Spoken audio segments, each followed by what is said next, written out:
द्वितीय तिथि पर देवी दुर्गा के दूसरे स्वरूप की पूजा आराधना की जाती है।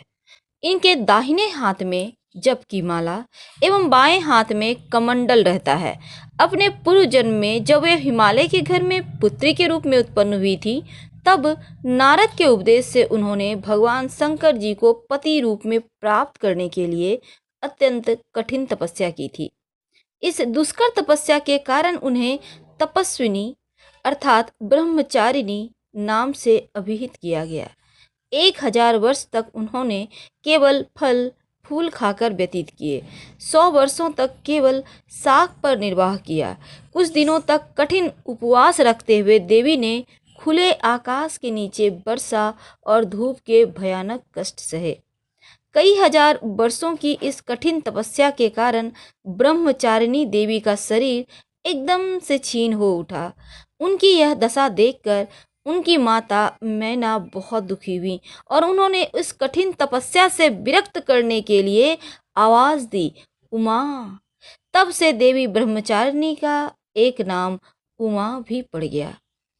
उनकी इस तपस्या से तीनों लोकों में हाहाकार मच गया। देवता, ऋषि, सिद्धगण, मुनि सभी देवी ब्रह्मचारिणी के इस तपस्या को अभूतपूर्व पुण्यकृत बताते हुए उनकी सराहना करने लगे। अंत में पितामह ब्रह्मा जी ने आकाशवाणी के द्वारा उन्हें संबोधित करते हुए प्रसन्न स्वर में कहा, हे देवी, आज तक किसी ने ऐसी कठोर तपस्या की ही नहीं जैसा कि तुमने की है। तुम्हारे इस अलौकिक कृत्य की चारों ओर सराहना हो रही है। तुम्हारी मनोकामना सर्वतोभावेन परिपूर्ण होगी। भगवान चंद्रमौली शिव जी तुम्हें पति रूप में अवश्य प्राप्त होंगे। अब तुम तपस्या से विरत होकर घर लौट जाओ। शीघ्र ही तुम्हारे पिता तुम्हें लेने आ रहे हैं। फिर देवी को घर लाया गया। देवी को इस दिन आप विशेष तौर पर माँ को प्रसन्न करने के लिए बहुत तरह के उपाय करेंगे, लेकिन माँ को खासकर पंचामृत का स्नान कराना, मिश्री का भोग लगाना सबसे ज़्यादा माँ को पसंद है। आइए हम जानते हैं माँ के दूसरे स्वरूप ब्रह्मचारिणी की कथा।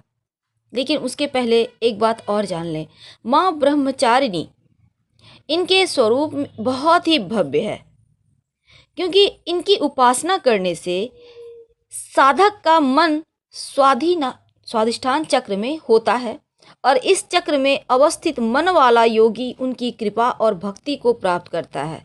माँ ब्रह्मचारिणी देवी की कृपा से उसे सर्वत्र सिद्धि और विजय प्राप्त होती है। माँ दुर्गा का यह स्वरूप भक्तों को अनंत फल देने वाला है। इनकी उपासना से मनुष्य में तप, त्याग, वैराग्य, सदाचार व संयम की वृद्धि होती है। सर्वत्र सिद्धि और विजय प्राप्त होती है। जीवन के कठिन संघर्षों में भी उनका मन कर्तव्य पथ से विचलित नहीं होता।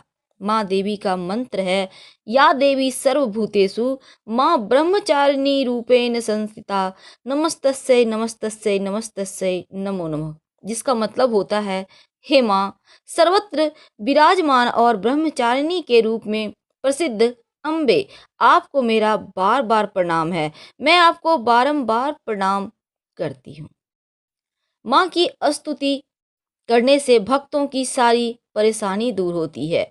जय माँ ब्रह्मचारिणी, ब्रह्म को दिया ज्ञान, नवरात्रि के दूसरे दिन सारे करते ध्यान। शिव को पाने के लिए किया है तप भारी, ओम नमः शिवाय जाप कर शिव की बनी वो प्यारी। भक्ति में था कर लिया कांटे जैसा शरीर, फलाहार ही ग्रहण कर सदा रही गंभीर।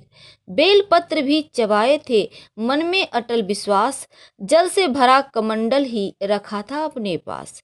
रुद्राक्ष की माला से करूं आपका जाप, माया विषय में फंस रहा सारे काटो पाप। नवरात्रों की माँ कृपा कर दो माँ, नवरात्रों की माँ कृपा कर दो माँ। जय ब्रह्मचारिणी माँ, जय ब्रह्मचारिणी माँ, जय ब्रह्मचारिणी माँ, जय ब्रह्मचारिणी माँ। तो माँ की आराधना करने से जीवन के सारे कष्ट ही दूर हो जाते हैं। आइए कथा के बारे में 2 शब्द फिर से जानते हैं। माँ ब्रह्मचारिणी ब्रह्म का अर्थ होता है तपस्या और चारिणी का अर्थ होता है आचरण करने वाली। इस प्रकार ब्रह्मचारिणी तप की चारिणी का अर्थ है कि तप का आचरण करने वाली। नवरात्र पर्व के दूसरे दिन माँ ब्रह्मचारिणी की पूजा अर्चना की जाती है।